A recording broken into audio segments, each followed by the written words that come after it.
New York City, 1902. A hired carriage stops outside the Fifth Avenue mansion of Andrew Carnegie, the Steel King, the richest man alive. A well-dressed woman from Cleveland steps out, tells the lawyer accompanying her to wait, and walks to the door of a man she has never met. She is inside for almost half an hour. Through the window, the lawyer watches her speaking with the staff. When she returns to the carriage, she is flustered. And as she climbs in, a piece of paper slips from her handbag. The lawyer picks it up. It is a promissory note for $2 million, signed by Andrew Carnegie himself. Pressed, embarrassed, she swears him to secrecy and confesses she is Carnegie's illegitimate daughter. The great man's guilt is boundless, she explains. The notes, the trust funds, when he dies, she will inherit hundreds of millions. Every word is a lie. She was never inside meeting Carnegie, she chatted with a housekeeper on a pretext. She wrote the note herself, misspellings and all. And the secret she swore the lawyer to keep reaches every banker in Ohio within weeks, exactly as she designed. Her name is Cassie Chadwick. Over the next 2 years, respectable banks will fight each other to lend millions to a woman whose entire collateral is a rumor they're too polite to check. She is born Elizabeth Bigley in 1857 on a farm in Ontario, Canada, the fifth of 8 children. Plain prospects, extraordinary imagination. At 13, she is already practicing. She opens a bank account with a forged inheritance letter and lives briefly like an heiress until it unravels. Arrested at 22 for forgery, she is released on an insanity plea she performs convincingly. For 30 years, she works her way through identities the way actresses work through roles. She is Madame Lydia de Vere, clairvoyant. She is Lydia Scott, widow. Small frauds, boarding houses, borrowed jewelry, 1 prison term in Toledo, where she studies, in effect, at the academy of her profession. Then, in 1897, the performance of her life. Reinvented as a respectable widow, she meets Dr. E. Leroy Chadwick, a wealthy, lonely Cleveland physician whose house sits on Euclid Avenue, Millionaire's Row, the grandest street in America. They marry. Elizabeth Bigley, convicted forger, is now Mrs. Cassie Chadwick of Euclid Avenue. Most con artists steal an identity. Cassie married a stage set, but Cleveland society never fully accepts her. The whispers about her past never quite die, and that social cold shoulder becomes the seed of the scheme.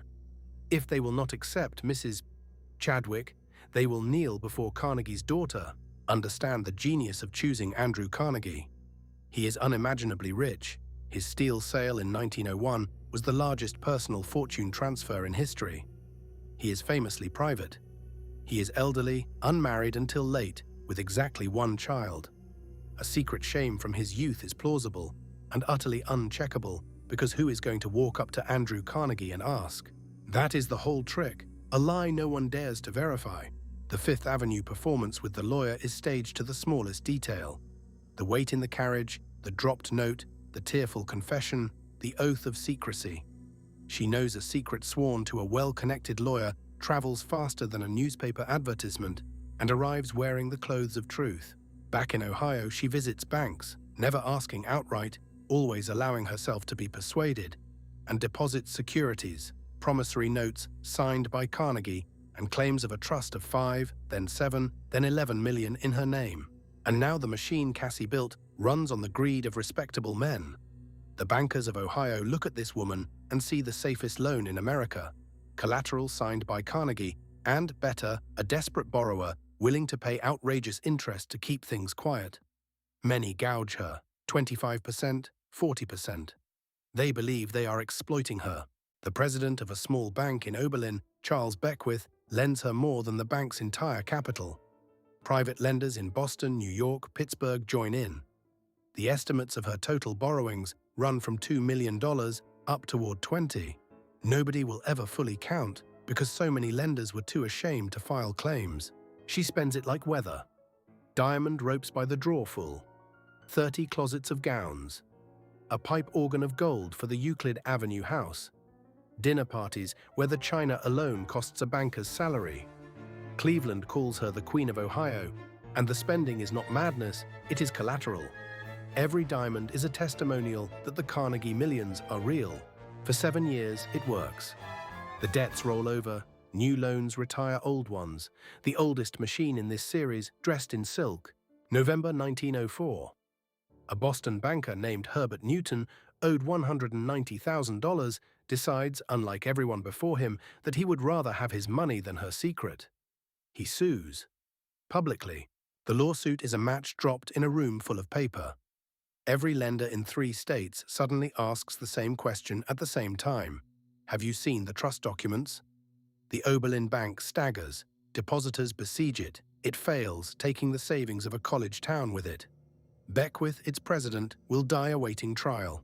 And in New York, reporters finally do the thing no banker would. They ask Andrew Carnegie. His answer detonates the whole affair.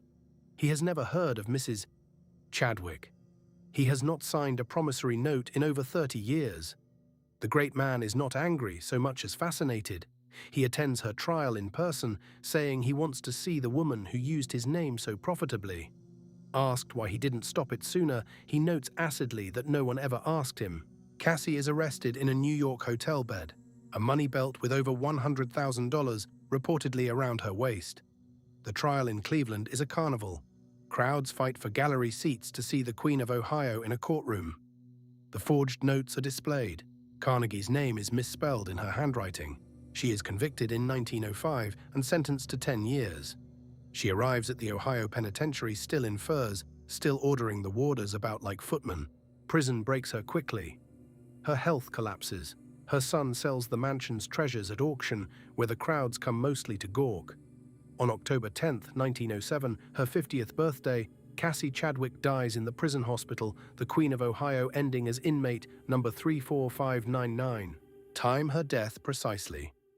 October 1907, the very month a banking panic sweeps America, the panic we will meet later in this series. Small-town depositors who watched the Oberlin Bank die because of one woman's promissory notes did not need convincing that banks were fragile. Cassie's fraud didn't cause the panic, but it taught a generation exactly how little stood behind a bank's marble columns. Here is the mechanism to carry away from her story. Ponzi manufactured returns. Kruger manufactured accounts. Cassie Chadwick manufactured nothing at all. She simply borrowed a name, the way a hermit crab borrows a shell. The banks lent to Carnegie's reputation. She just stood where it was pointing, and she understood something about respectable men that still cashes checks today. They will lend fortunes on a secret they'd be embarrassed to verify. The oath of secrecy wasn't protecting her lie. It was the lie, the playbook. What Cassie Chadwick adds to the manual. Rule 1, borrow a name. The name does the work, you just stand where it's pointing. Rule 2, a secret travels faster than an advertisement and arrives wearing the clothes of truth. Rule 3, let the greedy believe they're exploiting you. A victim who thinks he's the predator never checks the trap. The paper empire ledger now stands at roughly 273 million stolen. It will grow, because money was never paper. It's belief wearing paper's clothes. Next time on Paper Empire, 40 years before Ponzi promised 50%, a Boston fortune teller opened a bank that paid 8% a month. Women only, no men allowed, no questions asked. When it fell, it took the savings of 1,000 women with it. And then she opened another one. The first Ponzi was a woman. Next. Subscribe.